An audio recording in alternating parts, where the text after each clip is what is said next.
അവിടെയാണ് അൽ മുസ്തആൻ എന്ന നാമം നമ്മെ പഠിപ്പിക്കുന്നത്. ഇങ്ങനെ തുടങ്ങി വിശുദ്ധ ഖുർആനിൽ 2 സ്ഥലങ്ങളിലാണ് അൽ മുസ്തആൻ എന്ന നാമം നമുക്ക് കാണാൻ സാധിക്കുന്നത്. ആ 2 സ്ഥലങ്ങളിലും നബിമാരെക്കുറിച്ച് പഠിപ്പിച്ചപ്പോൾ, അല്ലെങ്കിൽ നബിമാരുമായി ബന്ധപ്പെട്ട സംഭവങ്ങൾ പഠിപ്പിച്ചപ്പോഴാണ് ഈ വിഷയം എടുത്തു പറയുന്നത്. വല്ലാഹുൽ മുസ്തആൻ, റബ്ബിൽ ഞാൻ അഭയം പ്രാപിക്കുന്നു, റബ്ബിൽ ഞാൻ സഹായം തേടുന്നു, നിങ്ങൾ ഈ വിവരിക്കുന്ന വിഷയത്തിൽ റബ്ബേ ഞാൻ നിന്നോട് സഹായം തേടുന്നു എന്ന് പറഞ്ഞ് യാക്കൂബ് നബി അലൈഹി സ്വലാം അവിടെ പ്രാർത്ഥിക്കുകയാണ്. അസ്സലാമു അലൈക്കും വറഹ്മത്തുള്ളാഹി. ബിസ്മില്ലാഹി വൽഹംദുലില്ലാഹി വസല്ലല്ലാഹു അലാ നബീന മുഹമ്മദിൻ വഅല ആലിഹി വസഹ്ബിഹി അജ്മഈൻ വമൻ തബിഅഹും ബിഇഹ്സാനിൻ ഇലാ യൗമിദ്ദീൻ, അമ്മാ ബഅദ്. അല്ലാഹുമ്മ റബ്ബി ഇശ്റഹ് ലി സദ്രി വയസ്സിർ ലി അംരി വഹ്ലുൽ ഉഖ്ദത മിൻ ലിസാനി യഫ്ഖഹു ഖൗലി. ഏറെ സ്നേഹാദരനരായ സത്യവിശ്വാസികളെ, വിശ്വാസിനികളെ, അള്ളാഹുവിൻ്റെ അതിവിശിഷ്ടമായ നാമങ്ങൾ പഠിച്ചു വരികയാണ്. അള്ളാഹുവിൻ്റെ നാമങ്ങൾ പഠിക്കുക, മനസ്സിലാക്കുക, അതിൻ്റെ അർത്ഥങ്ങളും തേട്ടങ്ങളും മനസ്സിലാക്കിക്കൊണ്ട് ജീവിക്കുക എന്നത് വളരെയേറെ പുണ്യകരമായ കാര്യമാണ്. നമ്മൾ ഏതൊക്കെ വിജ്ഞാനങ്ങൾ നേടിയാലും അതിനേക്കാൾ മികച്ചു നിൽക്കുന്നതും പുണ്യകരമായതുമായതാണ് നമ്മുടെ റബ്ബിനെക്കുറിച്ച് പഠിക്കുക, അതിൻ്റെ ആശയങ്ങൾ, അർത്ഥങ്ങൾ, അതിൻ്റെ തേട്ടങ്ങൾ മനസ്സിലാക്കി ജീവിക്കുക. ഏറ്റവും വലിയ കാര്യമെന്ത് എന്ന് വച്ചാൽ ആ നാമങ്ങൾ നമുക്ക് മനസ്സിലാക്കി തരുന്ന നിർഭയത്വവും നമുക്ക് നൽകുന്ന ഒരു സമാധാനവും സംരക്ഷണവും അത് വേറെ എന്തെല്ലാം ചെയ്താലും നമുക്ക് കിട്ടാത്ത വലിയ നന്മയാണ് എന്ന തിരിച്ചറിവോടുകൂടി ഈ നാമങ്ങളെ പഠിക്കാൻ, മനസ്സിലാക്കാൻ, ജീവിതത്തിൽ പകർത്താൻ നാം പരിശ്രമിക്കുക. അള്ളാഹു അതിനുള്ള തൗഫീക്ക് നൽകി അനുഗ്രഹിക്കുമാറാകട്ടെ. അള്ളാഹുവിൻ്റെ അതിവിശിഷ്ടമായ നാമങ്ങളിൽ അൽ മുസ്തആനു എന്ന നാമത്തെക്കുറിച്ചാണ് നമ്മൾ ഇന്ന് പഠിക്കുന്നത്. അതിൻ്റെ അർത്ഥം അള്ളാഹു സുബ്ഹാനഹു വ തആല സഹായം അർത്ഥിക്കപ്പെടുന്നവനാണ്. അവനിലേക്കാണ് എല്ലാവരും സഹായം ആവശ്യപ്പെടുന്നത്. അതുപോലെ തന്നെ സഹായം നൽകുന്നവനുമാണ്. അള്ളാഹു സുബ്ഹാനഹു വ തആല സഹായം അർത്ഥിക്കപ്പെടുന്നവനും സഹായം നൽകുന്നവനുമാണ്, സഹായം പ്രതീക്ഷിക്കപ്പെടുന്നവനുമാണ് അള്ളാഹു. അതാണ് അൽ മുസ്തആൻ എന്ന നാമം കൊണ്ട് അർത്ഥമാക്കുന്നത്. വിശുദ്ധ ഖുർആനിലും തിരുവചനങ്ങളിലും ഈ നാമങ്ങൾ സ്ഥിരപ്പെട്ടു വന്നിട്ടുണ്ട്. അള്ളാഹു സുബ്ഹാനഹു തആല അൽ മുസ്തആനു എന്ന് പറയുമ്പോൾ നമുക്കെല്ലാവർക്കും പല വിധങ്ങളിലുള്ള ആവശ്യങ്ങളുണ്ട്. സഹായത്തിൻ്റെ ആവശ്യങ്ങളുള്ള ആളുകളാണ് നമ്മളെല്ലാവരും. ഒരു നിലയ്ക്കല്ലെങ്കിൽ മറ്റു നിലയ്ക്ക് പരസ്പരം സഹായിച്ചും കൊടുത്തും വാങ്ങിയും ജീവിക്കുന്ന ആളുകളാണ് നമ്മൾ. എന്നാൽ മനുഷ്യരെ കൊണ്ടോ അല്ലെങ്കിൽ ദുന്യവിയായ ചില സംഗതികൾ കൊണ്ടോ സംവിധാനങ്ങൾ കൊണ്ടോ ലഭിക്കാത്ത മറ്റൊരു തരം സഹായം ലഭിക്കാനുണ്ട് വിശ്വാസികൾക്ക്. ഈ ലോകത്തിന് തന്നെയും ഇതിൻ്റെ നിലനിൽപ്പും റബ്ബിൻ്റെ സഹായവും നിയന്ത്രണവും അവൻ്റെ കരുണയും അവൻ്റെ കാവലും കൊണ്ട് മാത്രമാണ് നിലകൊള്ളുന്നത് എന്ന് നമ്മൾ തിരിച്ചറിയുന്നിടത്താണ് അള്ളാഹു അൽ മുസ്തആൻ, അള്ളാഹു സുബ്ഹാനഹു തആല സഹായം അഭ്യർത്ഥിക്കപ്പെടുന്നവനും സഹായം നൽകുന്നവനും സഹായം പ്രതീക്ഷിക്കപ്പെടുന്നവനുമാണ് എന്ന് നമ്മൾ തിരിച്ചറിയുന്നത്. ഈ സഹായം അഭ്യർത്ഥിക്കപ്പെടുന്നു എന്ന് പറഞ്ഞാൽ അള്ളാഹുവിന് ആരുടെയും സഹായം ആവശ്യമില്ല. സഹായം അഭ്യർത്ഥിക്കപ്പെടുന്നവൻ എന്ന് പറയുമ്പോൾ നമ്മളെല്ലാവരും അള്ളാഹുവിലേക്ക് സഹായം ആശ്രിതനാണ്, അള്ളാഹുവിൻ്റെ സഹായം ആവശ്യമുള്ളവരാണ്. അതുകൊണ്ടാണ് നമ്മൾ അസ്സമദ് എന്ന നാമം പഠിച്ചപ്പോൾ അള്ളാഹു സുബ്ഹാനഹു തആല പരാശ്രയമുക്തനാകുന്നു. എന്നാൽ മനുഷ്യരും ഇതര ജീവികളും മറ്റുള്ള ആളുകളെ ആശ്രയിച്ചു കൊണ്ട് മാത്രമേ ഈ ലോകത്ത് ജീവിക്കാൻ കഴിയുകയുള്ളൂ എന്ന് നമ്മൾ മനസ്സിലാക്കിയത്. അതുകൊണ്ട് തന്നെ അള്ളാഹു സുബ്ഹാനഹു വ തആലയിൽ നിന്നുള്ള സഹായത്തെ പ്രതീക്ഷിക്കുന്നു. ആ സഹായം നൽകാൻ കഴിവുറ്റവൻ അള്ളാഹു മാത്രമാകുന്നു. ആ സഹായത്തേട്ടം മനുഷ്യരും മറ്റു ഇതര ജീവികളും അള്ളാഹുവിലേക്ക് നടത്തുകയും ചെയ്യുന്നു. ഇങ്ങനെയുള്ളവനാകുന്നു അൽ മുസ്തആൻ എന്ന് നമ്മൾ തിരിച്ചറിയേണ്ടതുണ്ട്. അപ്പോൾ അള്ളാഹുവിൽ നിന്നുള്ള സഹായം നാം തേടുന്നു, പ്രതീക്ഷിക്കുന്നു, അതിനുവേണ്ടി പ്രാർത്ഥിക്കുന്നു. ഇഹപര നന്മകൾക്കു വേണ്ടി റബ്ബിൻ്റെ സഹായം നമുക്കാവശ്യമാണ്. ബാങ്ക് വിളിച്ച് പള്ളിയിലേക്ക് പോകണമെങ്കിൽ പോലും അള്ളാഹുവിൻ്റെ സഹായവും തൗഫീക്കുമില്ലാതെ നമുക്ക് പോവുക സാധ്യമല്ല. അപ്പോൾ നന്മകൾ ചെയ്യണമെങ്കിൽ പോലും നമുക്ക് റബ്ബിൻ്റെ സഹായം ആവശ്യമുണ്ട്. തിന്മകളിൽ നിന്ന് വിട്ടു നിൽക്കണമെങ്കിൽ അള്ളാഹുവിൻ്റെ സഹായം നമുക്ക് ആവശ്യമുണ്ട്. നമുക്ക് ബാധിക്കുന്ന ഷർറുകളിൽ നിന്ന് അള്ളാഹു സുബ്ഹാനഹു തആലയുടെ സഹായം നമുക്ക് ആവശ്യമുണ്ട് അതിനെ തടയിടാൻ വേണ്ടി. ഇങ്ങനെ തുടങ്ങി റബ്ബിൽ നിന്ന് നമ്മളെല്ലാവരും സഹായം ആവശ്യമുള്ളവരാണ്, സഹായം തേടുന്നവരാണ്, സഹായം പ്രതീക്ഷിക്കുന്നവരാണ്. ആ സഹായം നൽകാൻ കഴിവുള്ളവനാണ് അള്ളാഹു അൽ മുസ്തആൻ എന്ന് നമ്മൾ തിരിച്ചറിയേണ്ടതുണ്ട്. അതുകൊണ്ടാണ് ബാങ്ക് വിളിക്കുമ്പോൾ പോലും നമ്മളൊന്ന് ആലോചിച്ച് നോക്കിയേ, ഹയ്യ അല സ്വലാഹ്, ഹയ്യ അലൽ ഫലാഹ്, എന്ന വാചകങ്ങൾ കേൾക്കുമ്പോൾ പ്രവാചകൻ എന്താണ് അവിടെ പറയാൻ പഠിപ്പിച്ചത്? ബാങ്കിന് ജവാബ് നൽകണം, ഉത്തരം നൽകണം. അതിൽ ബാക്കിയുള്ള എല്ലായിടത്തും ബാങ്ക് വിളിക്കുന്ന വ്യക്തി എന്ത് ലഫ്ലാണോ, എന്ത് വാചകമാണോ ഉച്ചരിച്ചത്, അതേ വാചകം ഉച്ചരിക്കാനാണ് പ്രവാചകൻ പഠിപ്പിച്ചത്. പക്ഷേ ഹയ്യ അലസ്സലാ, ഹയ്യ അലൽ ഫലാഹ് എന്ന വാചകങ്ങൾ പറഞ്ഞപ്പോൾ, അതായത് അതിൻ്റെ അർത്ഥം എന്താ നമ്മൾ ആലോചിച്ചിട്ടുണ്ടോ? ഹയ്യ അലസ്സലാ എന്ന് പറഞ്ഞാൽ നിസ്കാരത്തിലേക്ക് വരൂ, ഹയ്യ അലൽ ഫലാഹ് വിജയത്തിലേക്ക് വരൂ. അപ്പോൾ ഒരു നന്മയിലേക്കും അതിലൂടെ ഉണ്ടാകുന്ന പ്രതിഫലങ്ങളിലേക്കും വിജയത്തിലേക്കും വരാൻ വേണ്ടി ക്ഷണിക്കുമ്പോൾ പ്രവാചകൻ പഠിപ്പിച്ചത് എന്തെന്നറിയോ?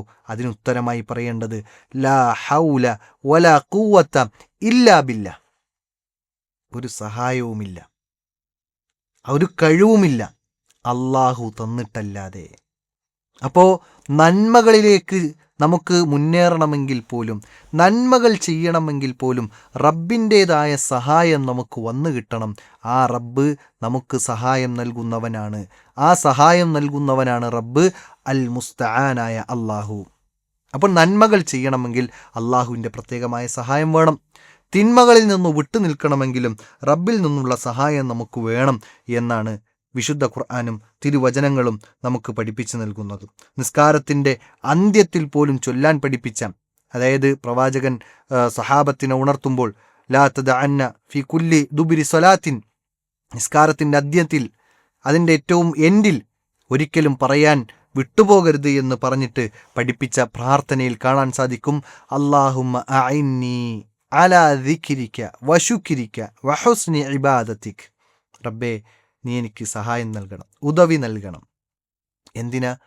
അലാ ദിക്രിക്, നിന്നെ സ്മരിക്കാൻ, വശുക്രിക്, നിനക്ക് നന്ദി കാണിക്കാൻ, വഹുസ്നി ഇബാദതിക്, നിനക്ക് നല്ല നിലക്കുള്ള ഇബാദത്തുകൾ സമർപ്പിക്കാൻ.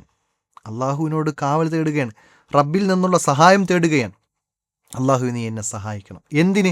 നന്മകൾ ചെയ്യാനുള്ള സഹായം നീ എനിക്ക് ഏകണമേ എന്ന് പ്രവാചകൻ സല്ലല്ലാഹു അലൈഹി വസല്ലം പഠിപ്പിച്ച പ്രാർത്ഥനയിൽ നമുക്ക് കാണാൻ സാധിക്കും. അതുപോലെ തന്നെയാണ് തിന്മകളിൽ നിന്നും മാറി നിൽക്കണമെങ്കിലും റബ്ബിൻ്റെ പ്രത്യേകമായ സംരക്ഷണവും സഹായവും അതുപോലെ തന്നെ തൗഫീക്കും നമുക്കുണ്ടാകണം. ഇപ്പോൾ ദുരിതം ബാധിച്ചു, അല്ലെങ്കിൽ പ്രയാസമുണ്ടായി, ആ പ്രയാസത്തിൽ നിന്നൊരാൾക്ക് കരകയറണമെങ്കിൽ റബ്ബിൻ്റെ സംരക്ഷണവും റബ്ബിൻ്റെ പ്രത്യേകമായ സഹായവും ഉണ്ടാകണം. ബദറിൽ നമ്മൾ കണ്ടു, 3 ഇരട്ടി വരുന്ന ശത്രു സൈന്യത്തെ അള്ളാഹുവിൻ്റെ റസൂൽ സല്ലല്ലാഹു അലൈഹി വസല്ലമയും സഹാബത്തും അവിടെ തോൽപ്പിക്കുന്നത് എങ്ങനെയാണ്? റബ്ബിൻ്റെ സഹായം വന്നിറങ്ങിയപ്പോഴാണ്. അതേസമയം ഒരൽപ്പം അനുസരണക്കേട് ബാധിച്ചപ്പോഴേക്ക് ഉഹുദിൻ്റെ മണ്ണിൽ നമുക്ക് കണ്ടതെന്താ? റബ്ബിൻ്റെ സഹായം ലഭിച്ചില്ല, പരാജയമുണ്ടായി. അതുകൊണ്ട് തന്നെ റബ്ബിനെ അനുസരിക്കുന്നതിലൂടെ റബ്ബിൻ്റെ സഹായമുണ്ടാകും. റബ്ബിനെയും അതുപോലെ തന്നെ പ്രവാചകനെയും ധിക്കരിക്കുന്നതിലൂടെ അള്ളാഹുവിൻ്റെ സഹായം തടയപ്പെടും. ഇതെല്ലാം നമ്മൾ മനസ്സിലാക്കേണ്ട വിഷയമാണ്. അള്ളാഹു അൽ മുസ്തആൻ എന്ന് നമ്മൾ മനസ്സിലാക്കുമ്പോൾ അള്ളാഹു സഹായം അരുളപ്പെടുന്നവനാണ്, അള്ളാഹുവിൽ നിന്ന് സഹായം പ്രതീക്ഷിക്കപ്പെടുന്നു. അതുപോലെ തന്നെ അള്ളാഹു സുബ്ഹാനഹു തആല ഈ പ്രതീക്ഷകൾക്കൊത്ത് പ്രതിഫലങ്ങളായിക്കൊണ്ടും അതുപോലെ തന്നെ സഹായമായിക്കൊണ്ടും നൽകുന്ന സഹായിയാകുന്നു അൽ മുസ്തആൻ എന്ന് നമ്മൾ തിരിച്ചറിയേണ്ടതുണ്ട്. അപ്പോൾ ഒരു മനുഷ്യൻ്റെ പ്രതിസന്ധിയിലും പ്രയാസങ്ങളിലും പ്രശ്നങ്ങളിലും അതുപോലെ തന്നെ എല്ലാവിധ കഷ്ടതകളിലും അവനെ സഹായിക്കാൻ, തുണയേകാൻ, അവനെ പിടിച്ചുയർത്താൻ, അവനെ വളർത്താൻ അള്ളാഹുവിൻ്റെ സഹായം ആവശ്യമാണ് എന്നത് നമ്മൾ തിരിച്ചറിയേണ്ടതുണ്ട്. അവനാണ് അത്തരം ആളുകൾക്കും സഹായം നൽകുന്നത് എന്ന് തിരിച്ചറിയണം. അങ്ങനെ ഇത്തരത്തിൽ അള്ളാഹു സഹായം തേടപ്പെടുന്നവനും അരുളപ്പെടുന്നവനുമാണ് അൽ മുസ്തആൻ എന്ന് നമ്മൾ മനസ്സിലാക്കുമ്പോൾ ആ സഹായത്തേട്ടമാണ് നമ്മൾ 5 നേരം അല്ലാഹു അക്ബർ എന്ന് പറഞ്ഞ് കൈകെട്ടിയിട്ട് ഫാത്തിഹ ഓതുന്ന സമയം നമ്മൾ പ്രാർത്ഥിക്കുന്നുണ്ട്, ഇയ്യാക നഅ്ബുദു വ ഇയ്യാക നസ്തഈൻ, അള്ളാഹുവെ നിന്നെ മാത്രമാണ് നമ്മൾ ആരാധിക്കുന്നത്. പിന്നെ പറഞ്ഞതെന്താ? വ ഇയ്യാക നസ്തഈൻ, റബ്ബേ നിന്നോട് മാത്രമാണ് സകലവിധ തേട്ടങ്ങളും, നിന്നോട് മാത്രമാണ് സഹായത്തേട്ടം, റബ്ബേ നിന്നോട് മാത്രമാണ്. കാരണം എന്താ? നീയാണ് അൽ മുസ്തആൻ, നീയാണ് സഹായിക്കാൻ കഴിവുള്ളവൻ, നിന്നിലാണ് സഹായമുള്ളത്, നിന്നിൽ നിന്നാണ് സഹായം പ്രതീക്ഷിക്കേണ്ടത് എന്നൊക്കെ പറഞ്ഞ് നമ്മൾ പ്രഖ്യാപിച്ച് പ്രാർത്ഥിക്കുമ്പോൾ യഥാർത്ഥത്തിൽ ഈ ആശയം മനസ്സിൽ ഉൾക്കൊണ്ടുകൊണ്ടാണോ നമ്മൾ പ്രാർത്ഥിക്കുന്നത് എന്ന് തിരിച്ചറിയേണ്ടതുണ്ട്. ഇന്ന് മുസ്ലിം ഉമ്മത്ത് എവിടെ എത്തി നിൽക്കുന്നു? സഹായം നൽകുന്നവൻ അല്ലാഹുവാണ് എന്ന് നമ്മൾ തിരിച്ചറിയുന്നു. സഹായം അരുളുന്നവൻ റബ്ബ് സുബ്ഹാനഹു വ തആല മാത്രമാണ് എന്ന് നമ്മൾ തിരിച്ചറിയുന്നു. എന്നിട്ട് നമ്മുടെ പ്രയാസങ്ങളിൽ, പ്രതിസന്ധികളിൽ അല്ലല്ലാത്ത ആളുകളോട് വിളിച്ചു പ്രാർത്ഥിക്കുന്നു. ഇതെത്ര വൈരുദ്ധ്യമാണ്! അള്ളാഹുവിൻ്റെ പടപ്പുകളിലേക്കാണ് ആളുകൾ ചേക്കേറിക്കൊണ്ടിരിക്കുന്നത്. നൂലിലേക്കും ഏലസിലേക്കും തകിടിലേക്കും ആരെങ്കിലും മന്ത്രിച്ചൂതിയതിലേക്കും അങ്ങനെ അള്ളാഹുവിൻ്റെ സഹായത്തിൽ നിന്ന് വിട്ടകന്ന്, റബ്ബിൽ നിന്നകന്ന്, പടച്ചവനിൽ നിന്നകന്ന് പടപ്പിലേക്ക് പോകുന്ന ഒരു ദുരവസ്ഥ ഇന്ന് മുസ്ലിം സമൂഹത്തിൽ വന്നുകൊണ്ടിരിക്കുകയാണ്. അത് വ്യാപകമായിക്കൊണ്ടിരിക്കുകയാണ്. അതുകൊണ്ട് സഹോദരന്മാരെ, അള്ളാഹു അൽ മുസ്തആൻ എന്ന് നമ്മൾ മനസ്സിലാക്കി കഴിഞ്ഞാൽ നമ്മുടെ എല്ലാ തേട്ടവും, നമ്മുടെ എല്ലാ അർത്ഥനയും, നമ്മുടെ എല്ലാ സഹായ തേട്ടവും അത് റബ്ബിനോട് മാത്രമാണ്. അതിന് ഇസ്തിഗാസ എന്ന പേര് വിളിച്ച് അല്ലല്ലാത്ത ആളുകളെ വിളിച്ചു പ്രാർത്ഥിക്കാനുള്ള ഒരു വഴിയല്ല, മറിച്ച് അൽ മുസ്തആൻ അവൻ അള്ളാഹുവാണ് എന്ന് തിരിച്ചറിവാണ് നമുക്കുണ്ടാകേണ്ടത്.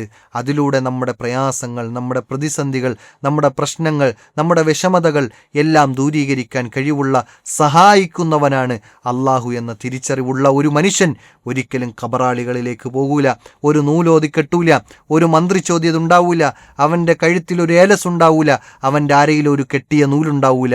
അങ്ങനെ അള്ളാഹുവിലേക്ക് സർവ്വതും സമർപ്പിച്ചുകൊണ്ട് ജീവിക്കാൻ സാധിക്കും. അവിടെയാണ് അൽ മുസ്തആൻ എന്ന നാമം നമ്മെ പഠിപ്പിക്കുന്നത്.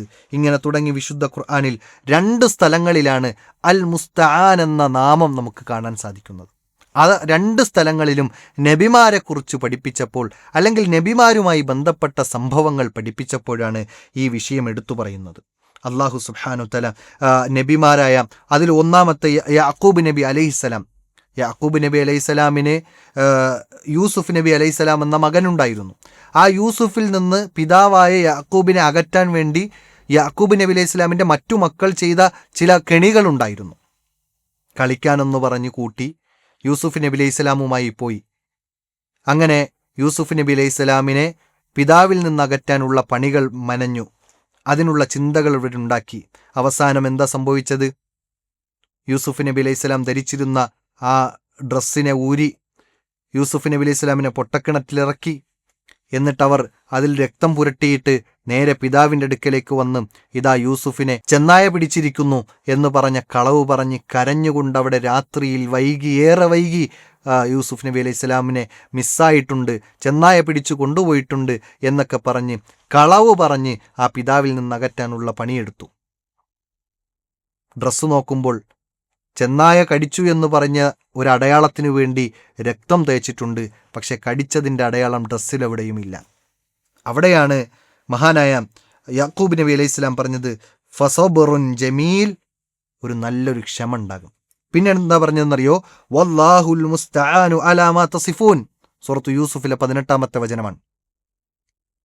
യാക്കൂബ് നബി അലൈഹിസ്സലാം പറയാണ്, നിങ്ങൾ ഈ വിവരിക്കുന്ന ഈ വിവരണങ്ങൾ അതിൽ റബ്ബിനോട് സഹായം തേടുകയാണ്. കാരണം ഇത് കളവാണ് എന്ന് ബോധ്യപ്പെട്ടിട്ടുണ്ട്. അള്ളാഹുവാണ് സഹായം നൽകുന്നവൻ. എന്നിട്ട് അള്ളാഹു സുബ്ഹാനഹു തആല ഖൈറുൽ ഹാഫിള, അവനാണ് ഏറ്റവും നല്ല സംരക്ഷകൻ എന്ന് പറഞ്ഞ് യൂസുഫ് നബി അലൈഹിസ്സലാമിൻ്റെ ഈ വിഷയത്തിൽ മഹാനായ യാക്കൂബ് നബി അലൈഹിസ്സലാം നമുക്ക് ചില കാര്യങ്ങൾ പഠിപ്പിച്ചിരുന്നുണ്ട്. അവിടെയാണ് ഈ നാമം അള്ളാഹു സുബ്ഹാനഹു തആല ഒന്നാമതായി പഠിപ്പിച്ചത്. വല്ലാഹുൽ മുസ്തആൻ, റബ്ബിൽ ഞാൻ അഭയം പ്രാപിക്കുന്നു, റബ്ബിൽ ഞാൻ സഹായം തേടുന്നു, നിങ്ങൾ ഈ വിവരിക്കുന്ന വിഷയത്തിൽ റബ്ബേ ഞാൻ നിന്നോട് സഹായം തേടുന്നു എന്ന് പറഞ്ഞ് യാക്കൂബ് നബി അലൈഹിസ്സലാം അവിടെ പ്രാർത്ഥിക്കുകയാണ്. ഇനി രണ്ടാമത്തെ സംഭവം എന്താണ്? അന്ത്യനാളുമായി ബന്ധപ്പെട്ട ചില വിഷയങ്ങൾ മുശ്രിക്കുകളോട്, ബഹുദൈവ ആരാധകരോട് പ്രവാചകൻ സല്ലല്ലാഹു അലൈഹി വസല്ലമ വിശദീകരിച്ചു കൊടുക്കുകയാണ്. അങ്ങനെ വിശദീകരിച്ചു കൊടുക്കുമ്പോൾ ആ നാളെ പരലോകത്ത് നിങ്ങളും നിങ്ങൾ ആരാധിച്ചു കൊണ്ടിരിക്കുന്നവരും നരകത്തിലായിരിക്കുമെന്ന് പറഞ്ഞ ആ വചനത്തെ ഓതി കേൾപ്പിച്ചപ്പോൾ അവരുടനെ എടുത്തു പറയുന്നു, ഞങ്ങൾ ആരെ ആരാധിക്കുന്നതെന്നറിയോ? ഇബ്രാഹിം നബി അലൈഹി സ്വലാമിനെ, ലാത്തയെ, ഉസ്സയെ, മനാത്തയെ, അങ്ങനെ തുടങ്ങി മഹാന്മാരെയാണ് ആരാധിക്കുന്നത്. അപ്പോൾ ആ മഹാന്മാർ നരകത്തിലാണെങ്കിൽ ഞങ്ങളും നരകത്തിൽ പോയിക്കോളാം എന്ന് പറഞ്ഞ് അവരുടെ ആ ഒരു ഷിർക്കിൽ മുഴുകി നിൽക്കാൻ വേണ്ടി അവർ പിടിവാശി കാണിച്ചപ്പോൾ അള്ളാഹു സുബ്ഹാനഹു തആല ആയത്തിറക്കുകയാണ്. എന്താ ആയത്തെന്നറിയോ? അള്ളാഹു സുബ്ഹാനഹു തആല പറഞ്ഞു, ലൗ കാന ഹൗലാഇൽ ആലിഹതൻ മാ വറദൂഹ, നിങ്ങൾ ഈ പറഞ്ഞ ഈ ആലിഹത്തുകളുണ്ടല്ലോ, നിങ്ങൾ ഇലാഹാക്കിയ ലാത്തയും ഉസ്സയും മനാത്തയും ഇബ്രാഹിം നബി അലൈഹി സ്വലാമും അതുപോലെയുള്ള നിങ്ങളുടെ ആരാധ്യന്മാർ, നിങ്ങൾ ആരാധ്യന്മാരായി സ്വീകരിച്ചവർ, അവരൊക്കെ എന്താണെന്നറിയോ, വകുല്ലും ഫീഹ ഖാലിദൂൻ, അവർ എന്നും നിത്യവാസിയായിരിക്കും. എവിടെ? സ്വർഗത്തിലായിരിക്കും എന്നാണ്. അവരെല്ലാവരും സ്വർഗത്തിലായിരിക്കും. അവർ നന്മകളിൽ മുൻകടന്നവരാണ്. ഇന്നല്ലദീന സബഖത് ലഹും മിന്ന അൽ ഹുസ്ന ഉലായിക അൻഹാ മുബഅദൂൻ. അവർ നന്മയിൽ മുൻകടന്നവർ, അവർ സുഹൃതവാന്മാർ, നിങ്ങളിൽ നിന്ന് അകറ്റപ്പെട്ടവർ എന്ന് പറഞ്ഞ് അള്ളാഹു സുബ്ഹാനഹു തആല ഈ വിഷയത്തിന് ഒരു തീർപ്പ് കൽപ്പിക്കുകയാണ്. അവിടെയാണ് ആ വചനങ്ങൾ ഇങ്ങനെ പറഞ്ഞുകൊണ്ടുവരുന്നിടത്ത് നബി സല്ലല്ലാഹു അലൈഹി വസല്ലം ഇവർക്കിടയിൽ തീർപ്പ് കൽപ്പിക്കാൻ വേണ്ടി റബ്ബിനോട് സഹായം തേടുകയാണ്. ഖാല റബ്ബി ഹ്കും ബിൽ ഹഖ്, റബ്ബേ നീ സത്യം കൊണ്ട് നമുക്കിടയിൽ വിധി തീർപ്പാക്കണം. എന്നിട്ട് പറയാണ് വറബ്ബുന റഹ്മാനുൽ മുസ്തആനു അലാ മാ തസിഫൂൻ. നിങ്ങൾ ഈ വിശേഷിപ്പിക്കുന്നുണ്ടല്ലോ, നിങ്ങൾ ഈ വിവരിക്കുന്നുണ്ടല്ലോ, ഈ വിവരിക്കുന്നതിൽ നിന്നെല്ലാം റബ്ബേ ഞാനിതാ നിന്നോട് ശരണം തേടുന്നു, നിന്നോട് കാവൽ തേടുന്നു, നിന്നിൽ നിന്ന് സഹായം തേടുന്നു. റബ്ബേ നീ എത്ര റഹ്മാനാൻ, നീ റഹ്മാനാണല്ലോ, നീ സഹായം അരുളുന്നവനാണല്ലോ. റബ്ബേ നീ ഈ വിഷയത്തിൽ ഇവർ വിശദീകരിക്കുന്ന, ഇവർ പറഞ്ഞുകൊണ്ടിരിക്കുന്ന ഈ വിഷയത്തിൽ നീ തീർപ്പ് കൽപ്പിക്കണമേ എന്ന് പറഞ്ഞ് പ്രവാചകൻ സല്ലല്ലാഹു അലൈഹി വസല്ലമ പ്രാർത്ഥിക്കുന്ന രംഗം വിശുദ്ധ ഖുർആനിൽ പഠിപ്പിക്കുന്നു. ഈ 2 സ്ഥലങ്ങളിലാണ് അല്ലാഹു അൽ മുസ്തആൻ എന്ന നാമം നമുക്ക് പഠിപ്പിച്ചു നൽകുന്നത്. അവിടെ എന്താണ്? വലിയ ആരോപണങ്ങൾ അല്ലെങ്കിൽ വലിയ രൂപത്തിലുള്ള കളവുകൾ പറയുന്നിടത്ത് അവിടെ യഥാർത്ഥ വിധി കൽപ്പിക്കാൻ, അതുപോലെ തന്നെ നീതി നടപ്പിലാക്കാൻ, സഹായം ലഭിക്കാൻ റബ്ബിനോട് തേടുകയാണ്. ചരിത്രത്തിൽ വായിക്കാൻ സാധിക്കും, ആയിഷ റളിയല്ലാഹു അൻഹയുടെ വ്യഭിചാര ആരോപണവുമായി ബന്ധപ്പെട്ട വിഷയം വ്യാപകമായപ്പോൾ ആളുകളൊക്കെയും അതങ്ങനെ വിശ്വസിച്ചു. പ്രവാചകൻ സല്ലല്ലാഹു അലൈഹി വസല്ലമ ആയിഷ റളിയല്ലാഹു അൻഹയോട് പറയാണ്, സംഭവിച്ചു പോയിട്ടുണ്ടെങ്കിൽ ഒന്ന് തൗബ ചെയ്യണം, കാരണം ഏത് പാപവും പൊറുക്കാൻ കഴിവുള്ളവനാണ് അള്ളാഹു എന്നുവരെ പറയുന്നിടത്തേക്ക് വിഷയങ്ങൾ വഷളായി. പ്രവാചകൻ സല്ലല്ലാഹു അലൈഹി വസല്ലമ പോലും ഒരുപക്ഷെ സംഭവിച്ചു പോയേക്കാം എന്ന് വിശ്വസിക്കുന്ന ഒരു തരത്തിലേക്ക് കാര്യങ്ങൾ കൈമാറിപ്പോയി.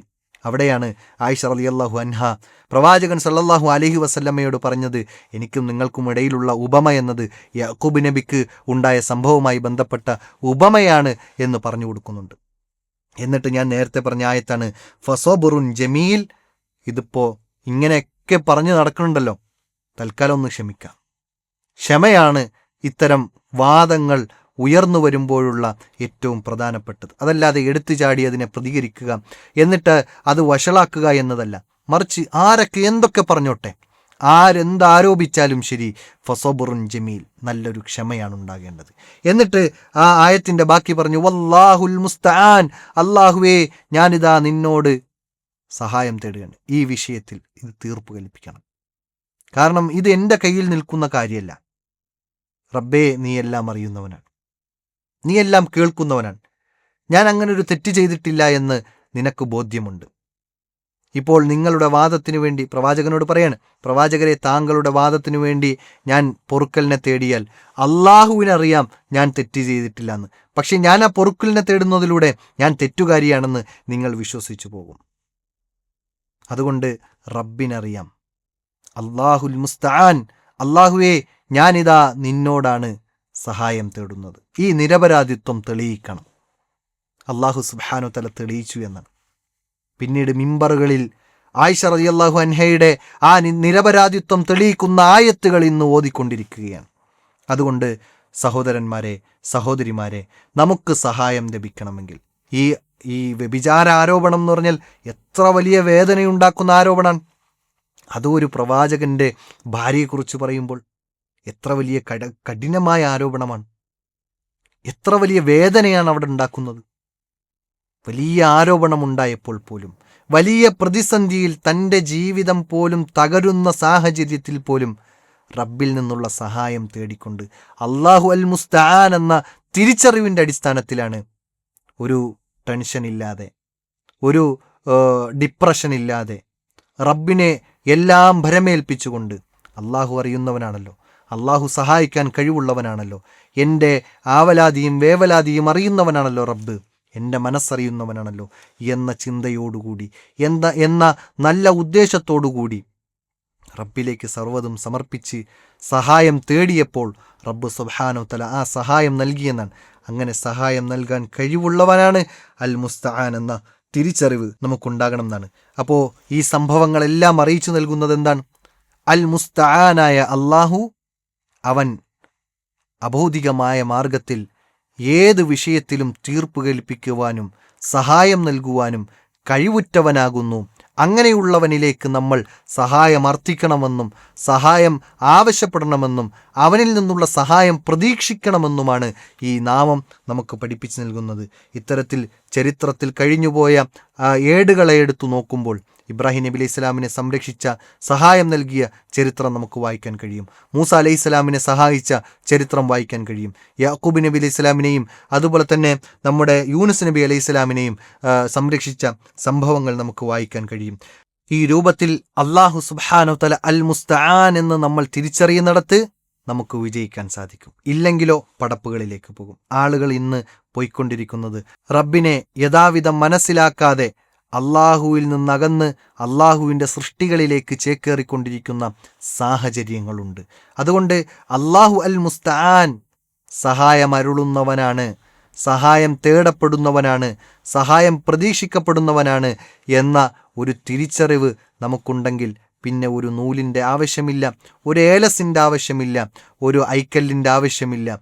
മറിച്ച് നമുക്ക് തേടാൻ എൻ്റെ റബ്ബുണ്ട് എന്ന ചിന്ത, നമുക്ക് സഹായമർത്ഥിക്കാൻ എൻ്റെ റബ്ബുണ്ട് എന്ന ചിന്ത, നാം പ്രതീക്ഷിക്കാൻ, സഹായം പ്രതീക്ഷിക്കാൻ എൻ്റെ റബ്ബിൽ നിന്ന് സഹായം ലഭിക്കുമെന്ന പ്രതീക്ഷ നമുക്കുണ്ടെങ്കിൽ പിന്നെ ഒരാളുടെയും ആവശ്യമില്ല. പക്ഷേ നമ്മൾ ചെയ്യേണ്ടത് നമ്മൾ ചെയ്യണം. റബ്ബിൻ്റെ വിധിവിലക്കുകൾ അനുസരിച്ചുകൊണ്ട് ജീവിക്കണം. റബ്ബിൽ നിന്ന് പ്രതീക്ഷ വെച്ചുകൊണ്ട് ജീവിക്കണം. അതോടൊപ്പം വിശുദ്ധ ഖുർആനിൽ പഠിപ്പിച്ച ഒരു വിഷയം നമ്മൾ ശ്രദ്ധിക്കേണ്ടതുണ്ട്. അള്ളാഹുവിൻ്റെ സഹായം ലഭിക്കണമെങ്കിൽ ആ സഹായം ലഭിക്കാനുള്ള ഏറ്റവും പ്രധാനപ്പെട്ട ഒരു വിഷയം അള്ളാഹു സുബ്ഹാനഹു വ തആല വിശുദ്ധ ഖുർആനിലൂടെ പറഞ്ഞത് വസ്തഈനു ബിസ്സബ്രി വസ്സലാഹ്. റബ്ബിൽ നിന്ന് സഹായം ലഭിക്കണോ? ക്ഷമ ഉണ്ടാകണം, നിസ്കാരം നിർവഹിക്കണം. വ ഇന്നഹാ ലകബീറത്തുൻ ഇല്ലാ അലൽ ഖാശഈൻ. അത് ഖുശൂഉള്ള ആളുകൾക്ക് മാത്രമല്ലാതെ അത് സാധിക്കുകയില്ല എന്ന് പറയുമ്പോൾ അള്ളാഹുവിൻ്റെ വിധിവിലക്കുകൾ ജീവിതത്തിൽ പ്രാവർത്തികമാക്കിക്കൊണ്ട് ജീവിക്കാനും നിസ്കാരം നിലനിർത്താനും വിശ്വാസത്തെ സംരക്ഷിക്കുവാനും അതോടൊപ്പം ആ വിശ്വാസത്തിന് കോട്ടം സംഭവിക്കുന്നതിൽ നിന്നെല്ലാം വിട്ടുനിൽക്കുവാനും ക്ഷമയോടുകൂടി അവലംബിക്കുവാനും നമുക്ക് സാധിക്കണം. എടുത്തുചാടി എല്ലാം പെട്ടെന്ന് സംഭവിക്കണം എന്ന ഒരു തീരുമാനമോ അല്ലെങ്കിൽ ഒരു ആവേശമോ ഒരിക്കലും ഉണ്ടാവാൻ പാടില്ല. എല്ലാത്തിനും ഒരു ക്ഷമയും ഒരു സാവകാശവും ഉണ്ടാകണമെന്നാണ് ഇസ്ലാം പഠിപ്പിക്കുന്നത്. അതോടൊപ്പം നമ്മൾ നന്മകൾ മുൻനിർത്തിക്കൊണ്ട് പ്രാർത്ഥിക്കാൻ നമുക്ക് സാധിക്കണം. അള്ളാഹുവിൽ നിന്ന് സഹായം ലഭിക്കണമെങ്കിൽ, അള്ളാഹുവിൻ്റെ സഹായം പ്രത്യേകമായി നമ്മൾ ആഗ്രഹിക്കുന്നുവെങ്കിൽ നമ്മുടെ നന്മകളെ എടുത്തു വച്ച് പ്രാർത്ഥിക്കാൻ നമുക്ക് സാധിക്കണം. 3 ആളുകൾ ഗുഹയിലകപ്പെട്ട സംഭവം നമുക്ക് പഠിപ്പിച്ചു നൽകുന്നത് അത് തന്നെയാണ്. അവരുടെ ജീവിതത്തിലുണ്ടായ നന്മകളെ മുൻനിർത്തിക്കൊണ്ട് പ്രാർത്ഥിച്ചപ്പോൾ ആ ഗുഹാമുഖത്തു നിന്ന് അതിലടയപ്പെട്ട പാറ നീങ്ങിക്കൊണ്ടിരിക്കുന്ന സാഹചര്യങ്ങൾ നമ്മൾ വായിച്ചവരാണ്, അറിഞ്ഞവരാണ്, പഠിച്ചവരാണ്. അതുകൊണ്ട് തന്നെ നമ്മുടെ ജീവിതത്തിൽ നന്മകൾക്ക് ഉദവി നൽകാൻ അള്ളാഹുവിന് മാത്രമേ സാധിക്കുകയുള്ളൂ. തിന്മകളിൽ നിന്ന് മാറി നിൽക്കാനുള്ള സഹായം റബ്ബിൽ നിന്ന് മാത്രമേ സാധിക്കുകയുള്ളൂ. പ്രയാസങ്ങളിൽ നിന്ന്, പ്രതിസന്ധികളിൽ നിന്ന് നമുക്ക് കരകയറാൻ അള്ളാഹുവിൻ്റെ സഹായം മാത്രമേ നമുക്ക് ഉപകാരപ്പെടുകയുള്ളൂ. അതല്ലാതെ ഒരു ശക്തിക്കോ ഒരു വ്യക്തിക്കോ ഒരിക്കലും നമ്മെ സംരക്ഷിക്കാൻ, നമ്മെ സഹായിക്കാൻ ഒരിക്കലും സാധ്യമല്ല എന്നാണ്. അതാണല്ലോ നമ്മൾ നിസ്കാരത്തിന് ശേഷം പ്രഖ്യാപിക്കുന്നത്, അല്ലാഹുമ്മ ലാ മാനിഅ ലിമാ അഅതൈത വലാ മുഅതിയ ലിമാ മനഅത വലാ യൻഫഉൽ ജദ്ദു മിൻകൽ ജദ്ദ്. റബ്ബേ, നീ തരാൻ ഉദ്ദേശിച്ചതിനെ തടയാൻ ഒരാൾക്കും സാധ്യമല്ല. ഈ ലോകത്ത് ഏതേത് പടപ്പുകളുണ്ടോ, എത്ര വലിയ ശക്തികളുണ്ടോ, അവരെല്ലാം ഒരുമിച്ച് കൂടിയിട്ട് എനിക്ക് റബ്ബ് തരാൻ ഉദ്ദേശിച്ചതിനെ തടയാൻ ഉദ്ദേശിച്ചാൽ ഒരിക്കലും അത് സാധ്യമല്ല.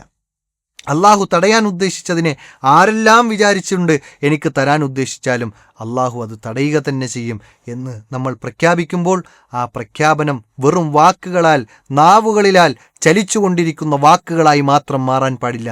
ഹൃദയത്തിലേക്ക് ഇറങ്ങിയ ആശയങ്ങളെ മനസ്സിലാക്കിയ ആ ഒരു ആദർശമായി കൊണ്ട് നമുക്ക് കൊണ്ടു നടക്കാൻ സാധിക്കണം. അള്ളാഹു സുബ്ഹാനഹു വ തആല ആ രൂപത്തിൽ എല്ലാവിധ നന്മകൾക്കുമുള്ള സഹായം നൽകി അനുഗ്രഹിക്കുമാറാകട്ടെ.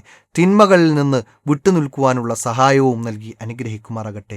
ദുരിതങ്ങളിൽ നിന്ന്, പ്രയാസങ്ങളിൽ നിന്ന്, കഷ്ടപ്പാടുകളിൽ നിന്ന് കരകയറാനുള്ള സഹായം റബ്ബ് സുബ്ഹാനഹു തആല നൽകി അനുഗ്രഹിക്കുമാറാകട്ടെ. വ ആഖിറു ദഅവാന അനിൽ ഹംദുലില്ലാഹി റബ്ബിൽ ആലമീൻ. അസ്സലാമു അലൈക്കും വറഹ്മത്തുള്ളാഹി വബറകാതുഹു.